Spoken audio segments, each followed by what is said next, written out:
मुझे कोई आश्चर्य नहीं है। हमने इलेक्शन के शुरुआत से ही कहा है कि अपना दल भाजपा निषाद पार्टी का गठबंधन, एनडीए गठबंधन उत्तर प्रदेश की सत्ता में वापसी करेगा।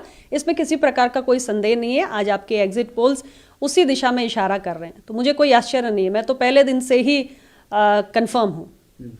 ये बताइए, आखिर कौन सी योजनाएं रही, कौन सा सरकार का ऐसा कामकाज रहा जिसने सबसे ज्यादा लोगों को प्रभावित किया? और सरकार, जैसा कि हम आज तक देखते आए हैं कि यूपी में कभी सरकारें रिपीट होकर नहीं आई हैं। अगर 10 तारीख को भी ये नतीजे आ जाते हैं तो ये पहली बार होगा कि सरकार अगर रिपीट हो जाती है। तो आपको क्या लगता है कौन सा काम सबसे ज्यादा प्रभावी रहा सरकार का? उत्तर प्रदेश के अंदर 5 साल एनडीए गठबंधन की सरकार चली। आज का जो हमारा वोटर है वो बहुत जागरूक भी है, बहुत आकांक्षी भी है, और सरकारों से वो निरंतर उम्मीद करता है कि उनके कार्यों से उसके जीवन में बदलाव आए। हमने जितनी भी गरीब कल्याण की योजनाएं चलाई, उनका प्रभाव ये है कि आज़ादी के बाद ऐसे बहुत सारे परिवार हैं जिन्होंने शायद पहली बार किसी योजना का लाभ उठाया, और ऐसे बहुत सारे परिवार हैं जिनको एक से ज़्यादा योजनाओं का लाभ पहुंचा है। और सबसे बड़ी बात जो हमारे शासन व्यवस्था की खासियत है कि ज़्यादा से ज़्यादा हम टेक्नोलॉजी अडॉप्शन करते हैं गवर्नेंस में, जिसके कारण जो एक बिचौलियों के हस्तक्षेप की प्रवृत्ति रहती थी, जिससे भ्रष्टाचार को बढ़ावा मिलता था, उस पर पूरी तरीके से अंकुश लगा है। आज अगर लाभार्थी के लिए 1 रुपया भी सरकारी खजाने से निकलता है तो सीधे डीबीटी के जरिए उसके खाते में पहुंचता है।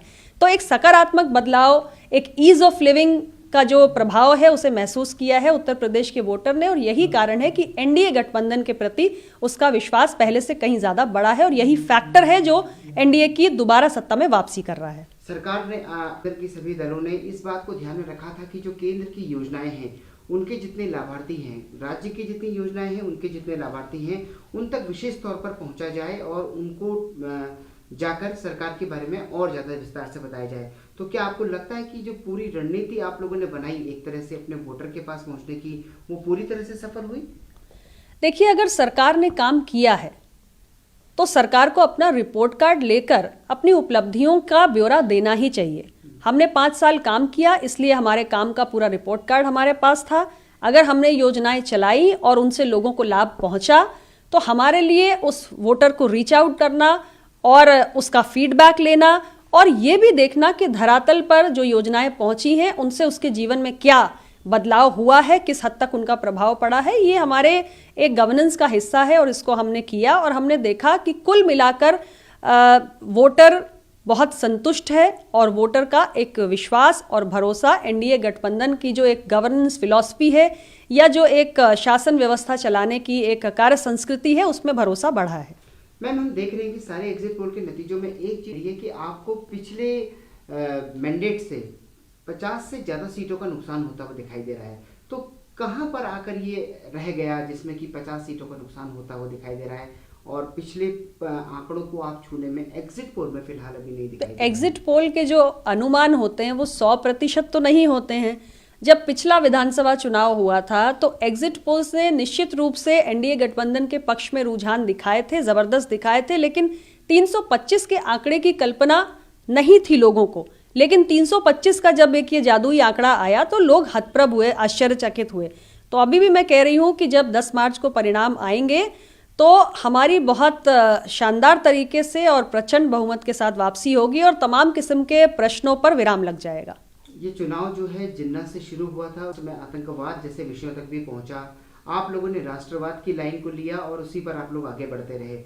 क्या इन सारे मुद्दों पर ये भारी पड़ गया है एक तरह से एक मुद्दा? देखिए, जनता की एक साफ नीयत के साथ सेवा करना, उनके जीवन में सकारात्मक बदलाव लाना, यही राष्ट्रवाद है और यही किसी जिम्मेदार और संवेदनशील सरकार का दुनिया के सबसे बड़े लोकतंत्र में कर्तव्य भी है। और मुझे लगता है कि अगर हमने ईमानदारी से और नेक नियत से एक गरीब मतदाता के जीवन में अपनी विभिन्न योजनाओं के माध्यम से एक परिवर्तन लाया है, तो इससे बड़ा राष्ट्रवाद का उदाहरण और कोई नहीं हो सकता। और साथ ही साथ उत्तर प्रदेश को विकास की एक नई राह पे ले जाने का काम किया है। उत्तर प्रदेश में आज कनेक्टिविटी की दृष्टि से सड़क, बिजली, पानी, रेल, मेट्रो, एयरपोर्ट, ये तमाम सुविधाओं का जिस तरीके से विकास हुआ है, हम एक नए उत्तर प्रदेश की ओर बढ़े हैं, जो आकांक्षी मतदाताओं की जो आकांक्षाएं हैं, जो सपने हैं, उनको पूरा करने की राह दिखाता है। प्रधानमंत्री मोदी के नाम पर तो वैसे, लेकिन योगी जी इसके जो थे वो मुख्यमंत्री तो थे ही, लेकिन इसके बाद आगे आने वाले समय के लिए भी उनको प्रोजेक्ट किया गया था। क्या आपको लगता है कि योगी जी के नाम पर भी वोट पड़ा है?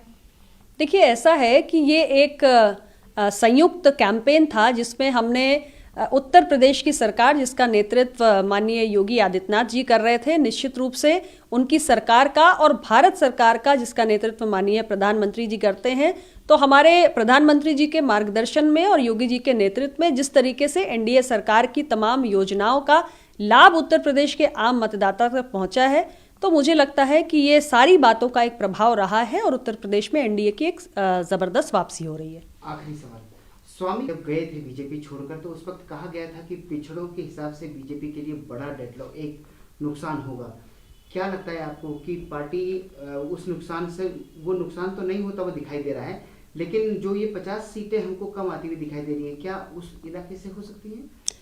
देखिए, अभी आप आकलन और अनुमान पे बात कर रहे हैं। मैंने उस वक्त भी कहा था कि चुनाव के ठीक पहले जब ये आया राम गया राम की प्रवृत्ति को अपनाया जाता है तो वोटर के मन मस्तिष्क पर इसका कोई प्रभाव नहीं पड़ता है। और आज भी मैं कह रही हूं कि इस क्रॉसओवर से किसी प्रकार का कोई प्रभाव उत्तर प्रदेश के चुनावी नतीजों पर नहीं पड़ने जा रहा है।